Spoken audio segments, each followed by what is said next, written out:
study at Universidad de Talca, Campus Linares. Hello, my name is Diego Sanchez. I'm 22 years old and I'm studying at the University of Talca to be a teacher of English. Wow, thank you very much. Okay, so we have a lot of stories in this module, and one of them is the gift of the Magi. So my question is, did you know this story before the module or something about it? In my case, teacher, yes. I know it in different instances of my life, for example, in books from the school, in videos, on the internet. I had the opportunity to listen to the story, but not in a full version. So, I did not know all the detail of this wonderful story. And tell me, what about you, Natalia? No, I haven't heard about this story before this model. What about you, Diego? Well, me neither, Natalia. I did not know this story before this model, and when I got the chance to read it, I found it very interesting because the whole story does not talk about the title. The title, I think that's the most important part, and the gift of the Magi is the name, and the text does not speak of the Magi until the last paragraph. So I found it very interesting. Well, that's it. Interesting. Okay, but what is the story about? I would love to know that. Well, the story is set on Christmas Eve and revolves around a young, impoverished couple, Jim and Della Dillingham. They are very much in love and want to give each other a special Christmas gift. However, they have a little money to spend in their gifts. Oh. So Della has a long, beautiful hair, which is one of the couple's prized possessions. And in the other hand, Jim has a gold watch that has been passed down to him from his father and grandfather. Each wants to give to the other a gift that complements their treasured items. So, in a selfless act of love, Della decides to sell her hair to a wig maker for $20 so she can buy a platinum fob chain for Jim's watch. Meanwhile, Jim sells his watch to buy a beautiful combs for Della's hair. When they exchange the gifts on the Christmas Eve, they realize the irony of their situation because Jim no longer has his watch to use the chain and Della has no hair to use the combs. Despite this, they realize that their love for each other is the greatest gift of all, and their sacrifice highlights the depth of their love and generosity. Oh, I see. Yes, the story concludes with the narrator drawing a parallel to the biblical Magi, who brought valuable gifts to the newborn Jesus. O. Henry emphasized that Jim and Della, through their selfless actions, are the wisest gift givers of all. Okay, that's very interesting, and something that is very interesting as well is that Diego mentioned at the beginning the idea of the Magi, the idea of the title, and also that in the epilogue of the story they make kind of the moral out of this. So, in connection to that, what is the relationship, with the Magi in the story? Well, the Magi, we didn't know what the Magi means, so we have to search for the meaning, and we realized that the Magi is translated in Spanish as the Reyes Magos. Well, it's not until the end of the text that we reach this paragraph where they talk about the Magi. The Magi refers to wise men, like Natalia said, but I don't like this word because in this text we have two people that we think is a couple, Jim and Della. So we don't have only men. It's not only wise men that can be able to give gifts without any condition. Well, as I said, the Magi is from a biblical story where they give gifts to baby Jesus, where those gifts are not materialistic enough, they are most valuable. And well, there is a passage from this last paragraph that I'm gonna read. It says, two foolish two foolish children in a flat who most unwisely sacrificed for each other the greatest treasures of their house. This is what they are talking about in this story.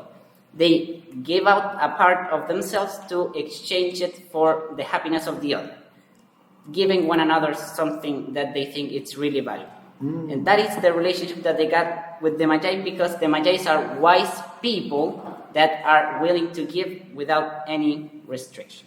Okay, so the relationship, it is about giving. It is about giving. It is about giving without expecting anything back. Okay, and that's very clarifying in connection to the title. Yes. Okay, so I was wondering, if you have read any other story, that it's similar to the gift of the Magi. Yes, in my case, I know another one. This will be A Christmas Carol Oh, it's by well-known. Charles Dickens. This story has a lot of similarities. For example, the value of the non-material gift.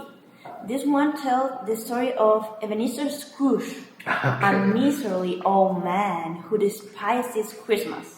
On Christmas Eve, he is visited by the ghost of his former business partner, Jacob Marley, and the spirit of Christmas past, present, and yet to come. This spirit shows Scrooge the impact of selfishness on himself and others, revealing his lonely past, the joy and the hardship of those around him in the present, and the grim future that awaits him is he doesn't change. Deeply moved, Scrooge wakes up on Christmas morning with a newfound sense of generosity and compassion, transforming into a kind and caring man who embodies the true spirit of Christmas. Oh, okay, I see. Well, that's a very well-known story. Yes. I remember watching on TV, especially over Christmas time, this wonderful story, and it's one of my favorites as well, related to like Christmas and gift giving. Okay, so apart from this one, because it's very interesting, is there any other story that you can mention relate to the gift of the Magi? Yes, I know another short story similar to the gift of the Magi. It is Federico's Falcon. Okay. And the plot is about Federico Albertini, a nobleman who falls in love with Mona Giovanna and spends all his wealth trying to win her affection, leaving him with only a small farm and prized falcon. Mona Giovanna's son falls ill, and desires Federico's falcon to feel better. Out of love of her son, Mona visits Federico's to request the falcon. Unaware of her purpose, Federico prepares a meal for her using his beloved falcon as the main dish. Oh. Yes, after the meal, Mona asks for the falcon, and Federico reveals the truth, leaving Mona moved by his sacrifice. Eventually, Mona's sons die, and she later marries Federico, recognizing his noble character and the true love. This story has the same use of the irony as the gift of the Magi and the necklace. And also this same author, O. Henry, has another story that calls A Service of Love that has the same use of the irony at the end of the story. Okay, so that literary device is used here. And Yes. also, it's so interesting to hear that you have read other stories, out of O. Henry. And that's very, very important, as a learner. I didn't know that story was extremely impressive for me, and the develop of the irony, is what shocking. Yes. Well, what I can get from what you have mentioned about the different stories, it is really that connection, with gifts, with the idea of giving, with the idea of materialism, things like that. So my question, I would like to know, what do you think? Are all gifts material, or all gift should be material for Christmas, for instance, when you are giving someone something? Well, that is a very good question, because you might think that all gifts are material, something that you need to see or something that you need to pay money for it. But before answering this question, we need to know what a gift is. And a gift can be defined as something that you give voluntarily without expecting anything back. Can be often given to show appreciation, celebrate special occasions, or improve personal relationships. Well, in this description, I have to say that sometimes gifts can be, you can give something with expecting anything back from a person. And as an example of this can be the Secret Santa that sometimes we made. That would be in Spanish, amigo secreto, where you gave something to a person and you don't know who is going to give back a gift to you. Well, after saying this, answering the questions, no, all gifts are material. First, we have to know the material gifts. They are physical items that can be touched and seen, such as books, jewels, and everything that we could see, tables, or something that you can make, or tangible. Yes, that's the word. The gifts are tangible and often hold a monetary value. But on the other hand, we have the immaterial gifts. They are non-physical. They can be time, where you can give a little bit of time to a friend when he has a problem. Can be love, can be affection. And something that I find really interesting is knowledge. Knowledge, it's also an immaterial gift that you could give to someone else. Yes, I really agree with you, Diego. I didn't think about that. Yeah. Yeah, it's It's very a very nice insight very to deep. the idea of gift giving. Yes. Well, and there is much values that you can teach with gifts that we are going to review in a little bit. Okay, Yes. so what is really interesting to me is that you will be teachers, right, in the future, and you will be teaching reading, writing, speaking, different skills, And one of the things that we need in Chile is to improve reading comprehension, which is something that we are a bit, not that strong as we should be, So I was wondering, what would you teach out of this story? That would be very interesting for our listeners to know. Yeah, we have a lot of values with this story. For example, the selflessness and sacrifice, love and generosity, the true meaning of wealth. For example, despite their financial poverty, Jim and Della's love and devotion to each other make them true wealthy. Material wealth and possession are less important than the love and relationship we have in the classes. The students sometimes think only have possession is the only thing it matters, but is not true. The love, for example, with your classmate, the friendship and the knowledge, as my classmate Diego said, is more important than material gift you can give you a person. Brilliant. And the irony and the unexpected. For teaching, life is full of unexpected twists and ironies, and sometimes our best intentions lead to foreign outcomes. One example will be the irony the both gifts become useless because of their mutual sacrifice, highlighted unpredictable nature of life. Yeah, we can teach a lot of things. In conclusion, the gift of the Magi underscores the greatest gift we can give and receive are love, selflessness, and the willingness to make sacrifice for those we care about. These values are timeless and universally applicably remind us of the deeper meanings behind giving and the true essence of wealth and happiness.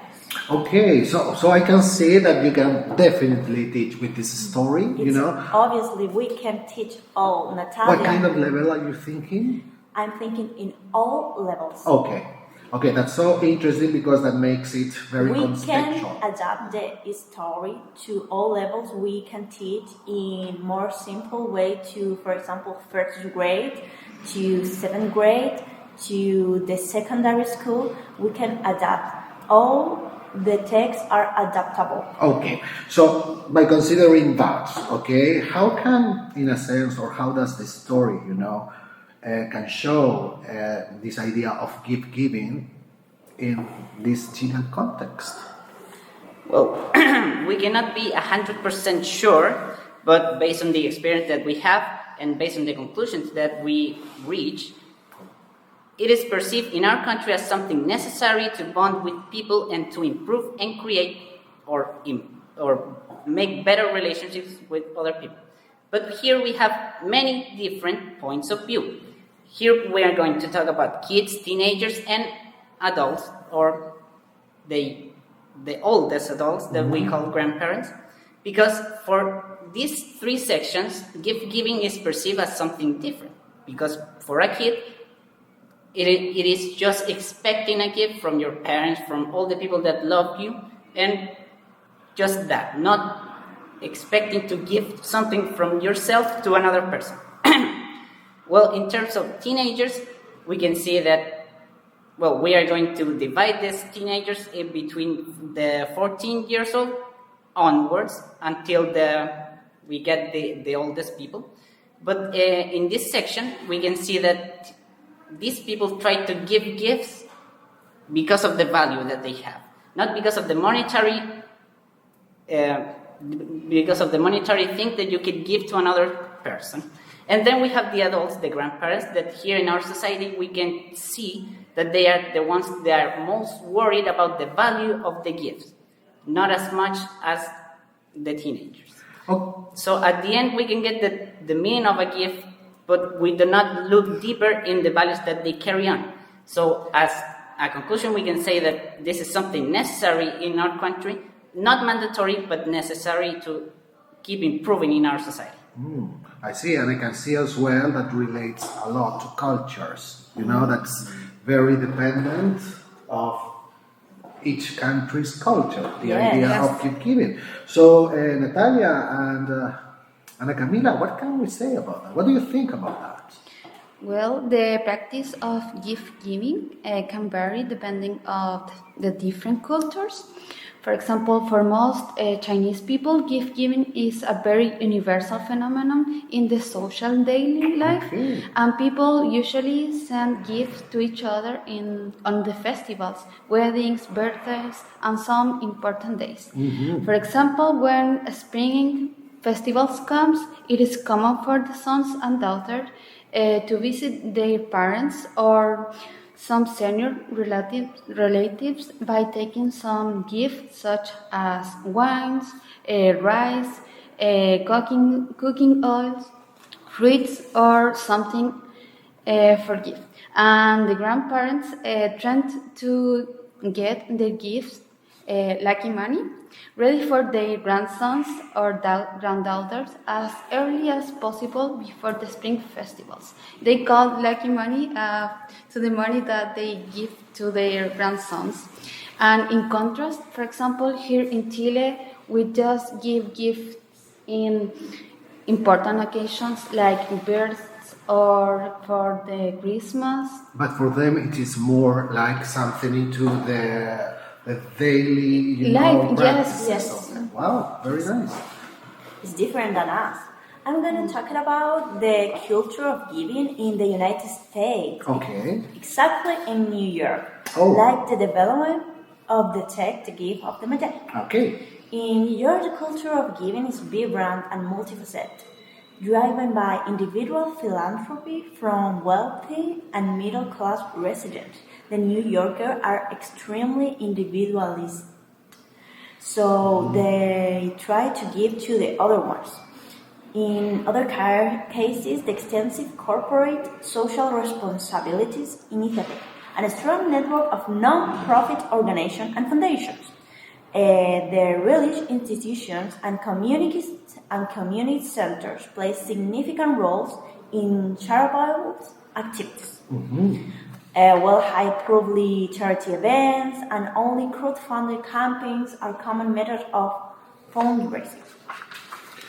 Okay, that's very interesting, but I keep on wondering if you believe that this idea of gift giving, of the practice of gift giving in Chile specifically, shapes the relationship we have and the way we communicate with others. What do you think about that?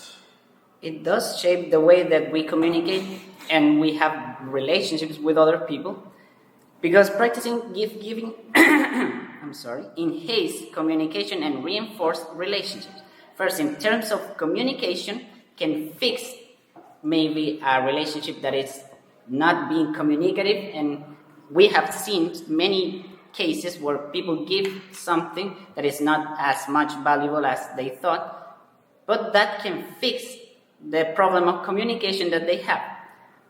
Also, gift giving gives a message. I care about what I'm giving to you. Mm-hmm. Also, it is really important the timing where you are going to give a gift, so you can communicate that you are caring about that specific situation, like can be a birthday, it can be a celebration of something specific that you had in your life. So there's that. And then in terms of relationship, we obviously improve our bonds that we have with people. We express love, we express appreciation, and we also use this as a form to get better and also to enjoy the holidays and also the job reinforcement. So at the end, it is very important for us in relationships and communication. Okay, and I can see as well that, in your talk, that this involves also giving a lot of your personal, attitude, your personal understanding, and your personal feelings towards gift giving. So, in that sense, I would like you to tell me personally, in the Chilean context, what is gift giving to you? For me, the act of giving something is a way of showing affection towards other people, taking into account that society in which we live is very materialistic. Mm-hmm. In my opinion, taking the time to look for something that is of the interest to the other person to give to them means a lot.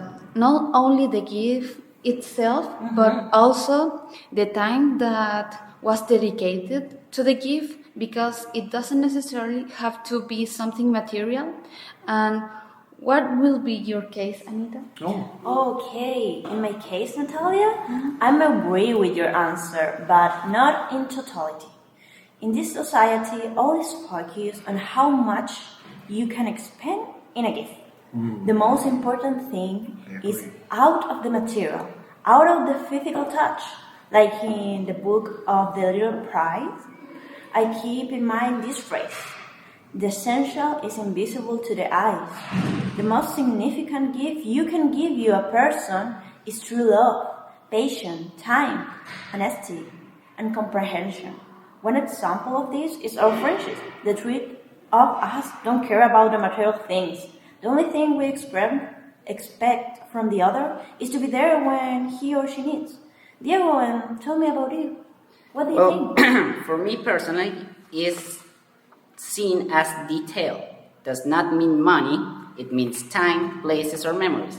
And here I got to say that I did a relationship with the story of the Magi, where the name of the character is Jim, and I'm seeing a series that is called The Office, where there is another character that is called Jim, and he also gives a gift to her couple that is named Pam, and this gift is not as valuable as other people's gift because it is just a teapot.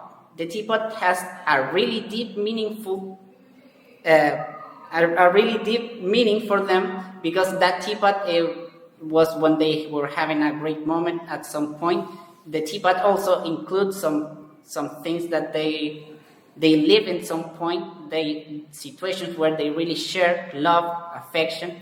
Like once they were sharing a hot dog and they spit a a sachet of hot sauce, and that was really something. Okay, so I have to say that this has been very, very interesting, you know, in terms of your understanding of gift giving, how you have connected the story with other stories, you know, and this is very, very important because you're showing a transformation, you know, Yes. of knowledge, which I would call innovation, and I really like that. Thank you so much. Okay, but in connection to that, you know that this podcast, it is not just a podcast, you know, as part of this project. The podcast is connected to an infographic, and you're going to present and introduce the infographic, you know, through the podcast. So in connection to that, I would really like to know what can we expect to see in that infographic? Okay, in our infographic, we have the next title, Materialism or True Value, Okay. by focusing on the irony of their gift. In the part we will do a gift divided in 4 parts. The first quadrant on the top will be the story of the Magi. Okay. Next to them is the analysis of value in gift and the material gift. Okay. In the bottom, in the third quadrant, is the gift giving around the world, and in the last one are the questions to the students. Okay, so in a sense, you are representing aspects of your learning in the module, Yes. which Yes. has been like very, very clear, I would say, in this podcast. So thank you very much for your active participation. If there is anything you would like to say to our podcasters, you know? In my case, with the guys, we've been working on this project a lot of time, so we expect. Do you like it, guys? Brilliant. Yes. What about you? Well, I gotta say that after all this work, after all reading all these stories, I got to say that you have to give without expecting anything back. You have to give and keep giving until it hurts. Okay, it's like the morale. Nice.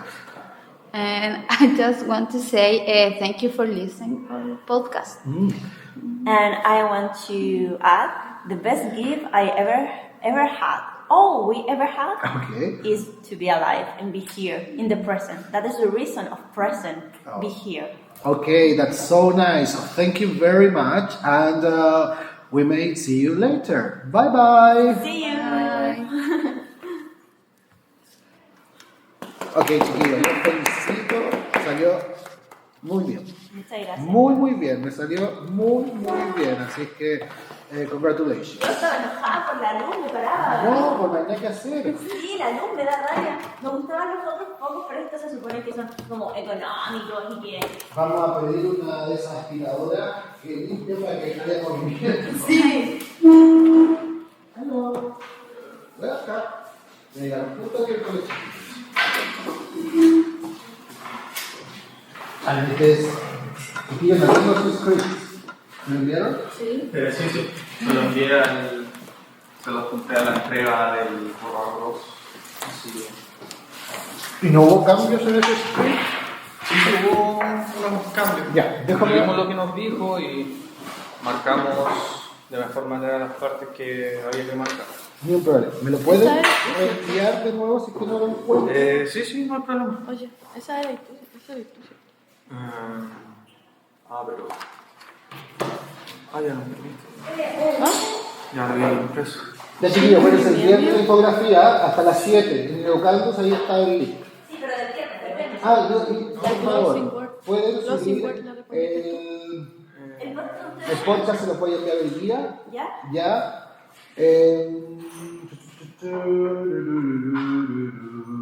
Y lo pueden subir a YouTube, Ya. a un como canal. dije. ¿Ya? Y después eso se va a modificar, obviamente. Sube. Ya, pero para que ustedes compren.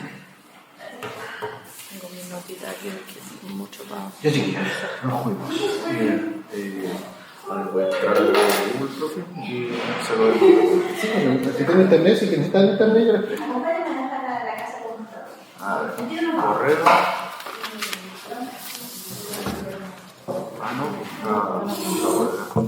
Ya, este es el micrófono que tienen que usar.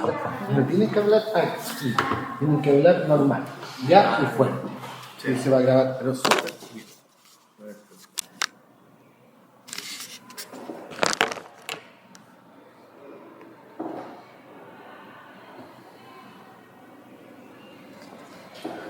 Hello everyone, welcome to our podcast Conversation in Education and Research, a podcast that showcases the learning of undergraduate students in different disciplines of the development path of their studies.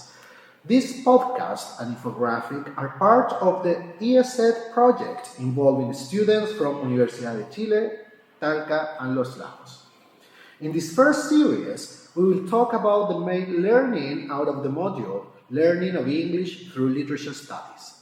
In this module, we learned English by reading poetry, microstories, and short stories, along with exploring narrative analysis and the representation of ideas, symbols, and imagery.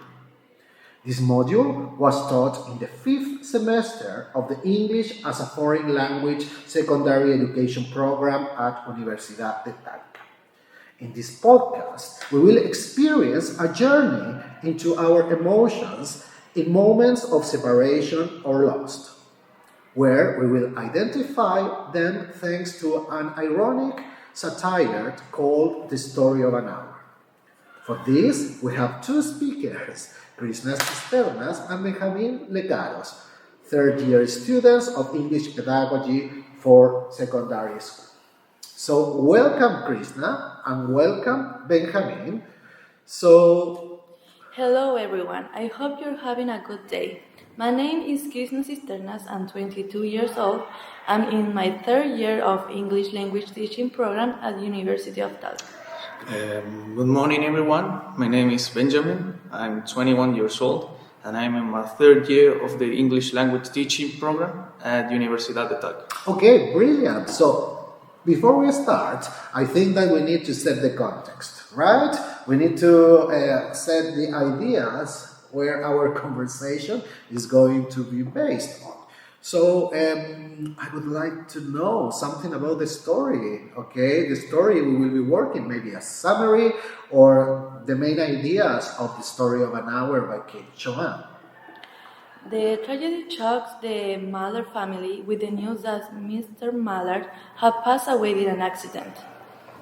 His wife, Lois Mahler, starts to experiment with the 5 stages of mourning, though the story keeps going to the point of accepting what happened and moving on with her life.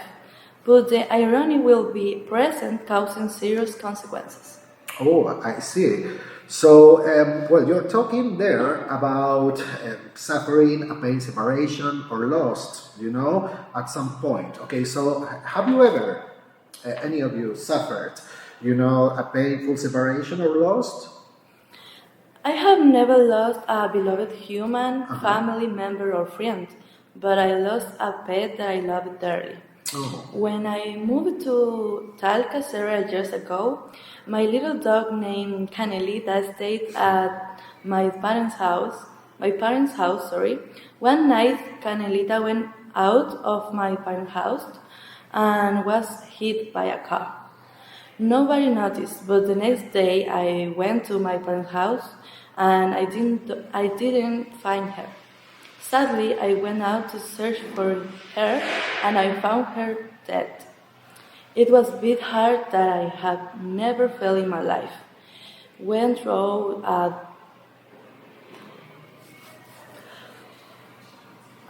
process? Yes, a difficult process during which experiences different types of emotions. Oh, I see. What about you, Benjamin? Well, in my particular case, I did suffer a significant loss. Oh. It was my aunt, Barbara Morales, Oh, I'm who sorry. passed away of cancer while I was in my first year of university. Mm-hmm. Okay. So, I think that this can be, it's a very sensitive situation for you, So, in a very general way, to tell us something about the process you went through. Well, first, the truth for me, It was very painful progress. At first, I feel shock and pain that engulfed my whole body, especially my heart. That day, my Shall we legs. stop? Shall we stop, please? What? Because there is a problem there. ¿Qué pasó? Because, Benjamin, did you suffer any significant loss? My aunt Barbara Morales, who died of cancer while I was in first year. Yeah. Y después yo digo, would you like to tell us about that process? And Krishna says, well, the truth is. ¿Por qué está respondiendo claro. Krishna? No, Es que teníamos que. Era como una era pregunta como una general. pregunta para Los dos. ambos. Ya, ¿y la Krishna aquí de qué está hablando? De su- cómo me sentí yo. De su sentimiento. Es que como- no, ya, entonces ahí no hace sentido. Ya, entonces tengo que sacar la pregunta de Benjamín, porque no la cortamos. Ya. Entonces, y lo grabamos de nuevo, no hay problema. Ya hacemos el inicio de nuevo. Entonces, después de que Krishna habla de su perrito, yo te pregunto a ti, saco lo de Benjamín, esa parte que dice, in particular case, ya, dice, would you like to tell us about the process? Y yo te voy a preguntar acerca del proceso del perrito, Okay. ¿ya? Y tú dices, well, the truth is for me, it was a painful process at first, bla, bla, bla, bla, bla. Y después, Benjamín, ahí yo te voy a preguntar a ti, ¿ya? Igual no es muy dark lo que estás contando, ¿cierto? ¿O sí? No, no. Como No. muy dark. O sea, Como... en su momento fue muy difícil de Sí. contar, pero ahora ya se puede. Lo Perfecto, superamos. Puedo eso, hablar tranquilamente. eso es súper bueno. ¿Ya? Entonces aquí yo te voy a preguntar, Benjamín. No nos vamos a poner a llorar. ¿sí? Nos costó, a mí por lo menos me costó como 1 año y medio superarlo porque era como mi hija. Ya, entonces aquí a Benjamín le tengo que preguntar, la pregunta va a ser, para que tú dices, it was a very difficult process, es, have you ever experienced something like that? ¿Ok? Como general. ¿Ya? Have you Entonces ever... primero yo. Tú, Primero, Sí, o sea, igual como que noté eso, como que no sabía si seguir. Ya, después, it was really difficult, bla, bla, bla, bla, bla. Después, development of the themes, one of the implicit messages. Ya, y aquí tú, Benjamín, tienes que introducir súper claro lo que son estas stages. ¿Ya? Sí. Lo más claro posible, ya para que haga sentido. Entonces tú comienzas con denial, después Luego tú yo- dices, pero tú no dices así depression, dices, well, the second stage Sí. is depression. And then you ¿Cómo continue with the se third, dice el cuarto? Sí, porque me 1, 2, 3, 4. negotiation, Sí, the fourth. the fourth. The fourth, ok, ya. Okay, the fourth, and then finally No puedo you can decir say nada, we finally. have the Ya, negotiation. Benjamín, you can say finally, acceptance. sí. Después, Es algo que habíamos hablado igual Sí. antes. Perfecto. Sí, es que a mí me cuesta un poco más con los conectores. Perfecto. Luego, en la closing question, voy a hacer, as you know, you're a teacher, you will be teachers, it will be great. What level would you teach this? You need to say like primary or secondary. I would say secondary. And then I was asking, what would you teach?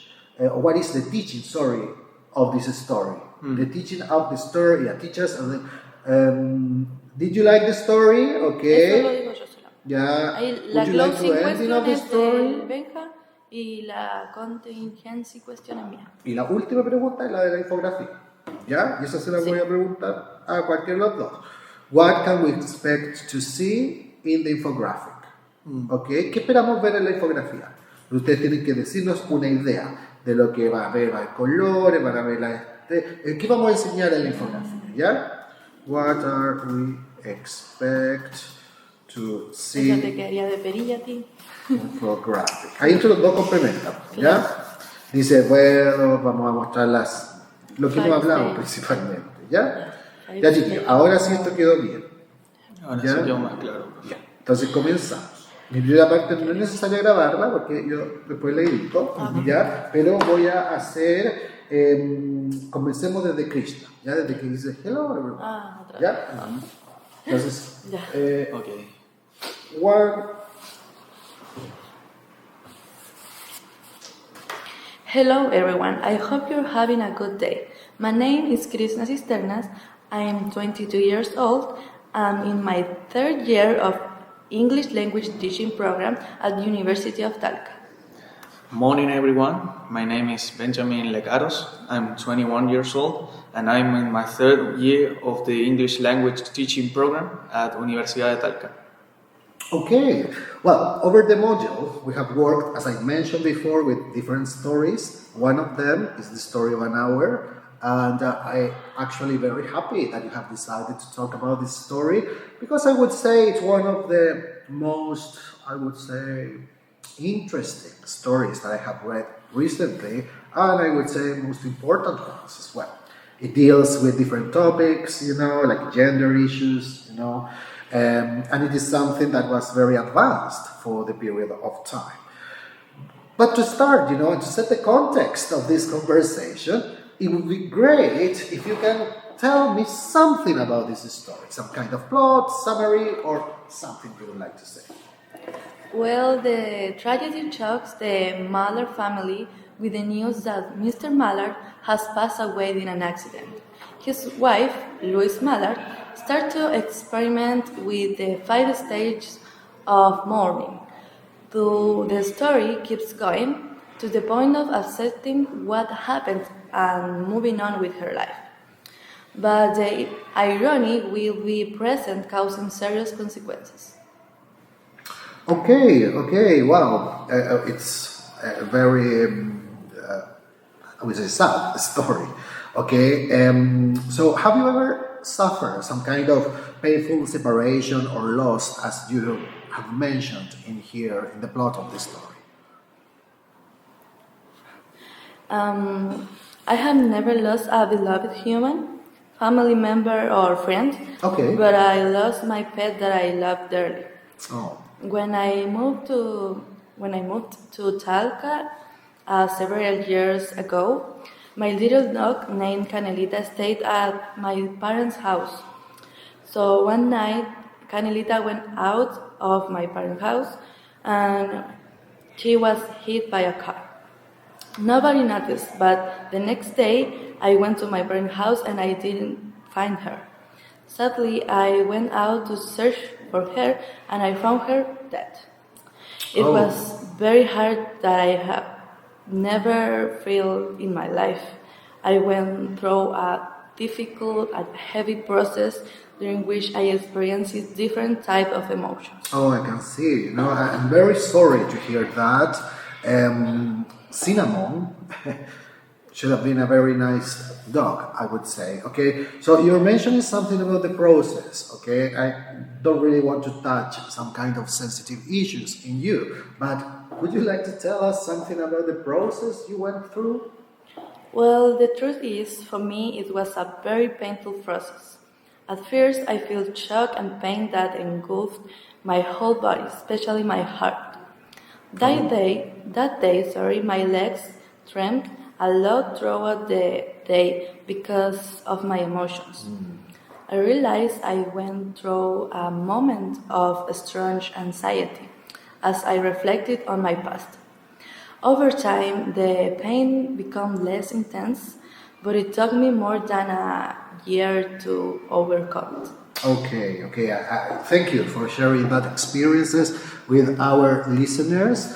Okay, what about you, Benjamin? Have you ever experienced something similar? Well, in my particular case, it was a human loss.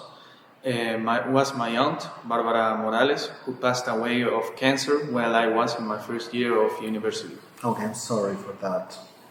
No, it's fine. It's fine now. Okay. Well, it was a really difficult process as she was like a mother to me. Being away from my family made things just worse as I could not rely on my loved ones for support, making it difficult for me to do well academically and socially at the university. I felt in that moment really depressed and demotivated. And it was only this year that I can say that I've managed to learn to live with that pain, starting to improve little by little in whole sentence, Okay. like academically and socially. Okay, so it takes time, It It's takes, a period, it takes time.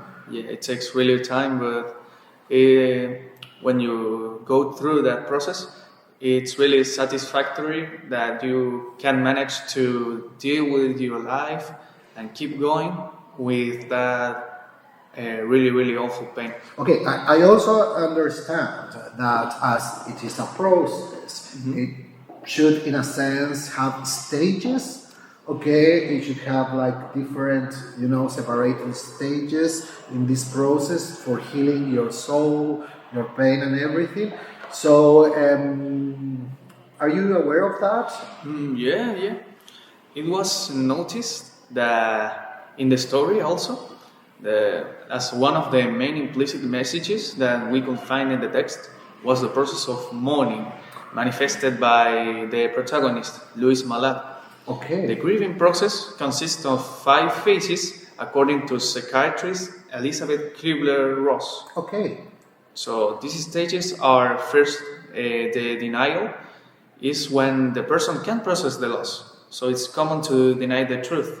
Okay, for example. One example is Mr. Maillard can't deal with the shock of the information, so she runs away to her room. Oh, I see, yeah, definitely. That's a way, of kind of rejecting some kind of situation, put it in a way. It's kind of like a self-defense mechanism. Okay, Our mind puts. Is there any other stage?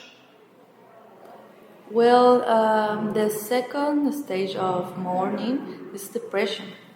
In this stage, the person feels really sad without interest in doing chores, his or her daily routines, and also losing their appetite, and in some cases, their sense of reality. Example, Mrs. Maillard stays in his room and looking at her windows and sobbing. Then we have the third stage, which is rage. At this point, the person starts questioning his or her reality and starts feeling that life is really cruel and unfair with him or her. One example that we can find of this stage in this story is the spirit taking possession of Mrs. Maillard, making her yell of anger for her freedom. Well, the fourth stage is the negotiation. In this phase, the person continues to question, but not in order to expel his or her anger at intense levels, but in order to begin to see the positive side. For example, after the encounter with the spirit, Mrs. Maillard begins to remember that her husband did not love her in the same way that she did.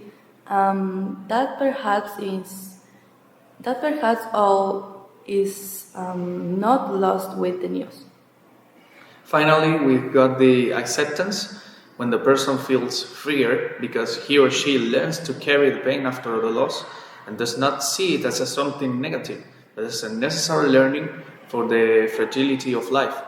One example that we can find is Mrs. Maillard finally understands that life is really much longer than she thinks, and by shouting the words free, free, free, she frees himself from the suffering of pain and learns to live with it.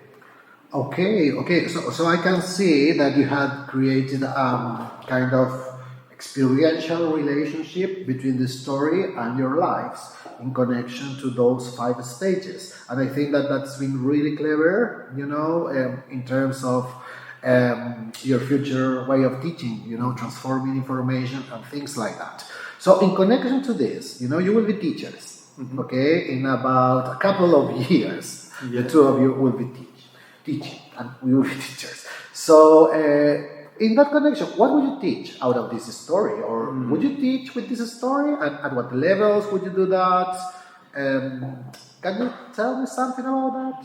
We think that this story can be used as a usable resource for secondary school, because there requires a most complex level of interpretation with the content that we want to teach. And the main teaching that the story left to us, and maybe for the students or the readers that can read this story, is that life can be so fragile, making strong changes in our routines and emotions, but making us clear that life has to be following, and we have to adapt to this, traveling through our own natural process. Okay, and I can see, after you what I've just said, that you like the story, right? So what about you, Krishna? Do you like the story? Well, in my view, A Story of an Hour is a captivating tale that delves into the emotions and thoughts of Lois Maillard after she learns about her husband's death. I appreciated how the author, Kate, explores the complexity of personal freedom and social expectations through Louis' characters. The story is skillfully structured to reveal Louis's conflicting emotions as she feels liberated, only to be swiftly met with surprise and tragedy. This story is not only touching but also thought provoking, challenging the social norms of its time and touching on universal themes of independence and how we perceive life. I can say that I can agree with you. For me, it was interesting the fact that also includes clear events that mark the structure of the story and also has implicit ideas that are able to find if you read the text with attention. Okay, okay. Well, I'm really happy that you have selected this story to work with, as it is not an easy story. Okay, it's a very interesting one. I would say, as I mentioned at the beginning, it is a very important story of the 19th century. Okay, so by considering that, I would like to ask you the last question. Okay, and the last question, it is related to the infographic. Okay, we know that this project is not just about the podcast.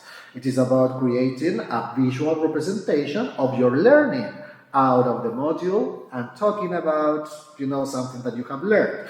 So I'm wondering, what do we expect to see in the infographic? First of all, there is the main content, which is the 5 stages of mourning, Okay. and represented with a physical representation of the character herself, Louise Mollard, Oh. in which way she can express the denial, the depression, the rage, the negotiation and acceptance through the whole infographic work. Okay. Also, we are going to include the main teaching and the levels of the students that this resource is aimed for, like the secondary school, 9th grade, 5th to 10th grade, 11th grade, for example, to say something. And also we can include fun facts of the author of the story in general. Okay, so that's going to be a quite complete resource, because it can be for teaching. And are you expecting that infographic and future podcast can be used in a different context, a school level? Who do you think is going to listen to this podcast? It can be listened by secondary school students and also for university students that are coursing grades or careers which has to be related with the learning of a second language. Okay. Also, this is their purpose. This is why we want to work at the best and make a really, really complete work, because we want these resources to be really useful to the next generations. Of students. Yes, Wow. our purpose is create a different idea of learn English or understand a new language. Okay, that's very, very interesting, and as I'm saying, I'm very happy because you're doing that. So we are finishing this podcast, but before we finish this podcast, I would like to know if you have something else to say or something else to say to our podcasters that will be listening. Well, I would like to say that our podcast that read the story because it's too interesting and I have a lot of irony. It's like a surprise. It's an ending surprise. It's an unpredictable story, and we would like to change the misconception of the English, which is learned for example, with only grammar and only traditional testing, when it can be a lot of ways to teach and to learn English. So feel engaged to learn English, to learn to read the story, and also to know good and new things. Because you will be surprised if you know that. Okay, so Krishna and Benjamin, thank you very much for your podcast. So we may see you very, very soon. Bye bye. Bye bye. Goodbye. Okay, well done. Actually, it was quite good. So, I hope brilliant. so. So, don't forget, we are going to do this. You need to send, let me stop recording.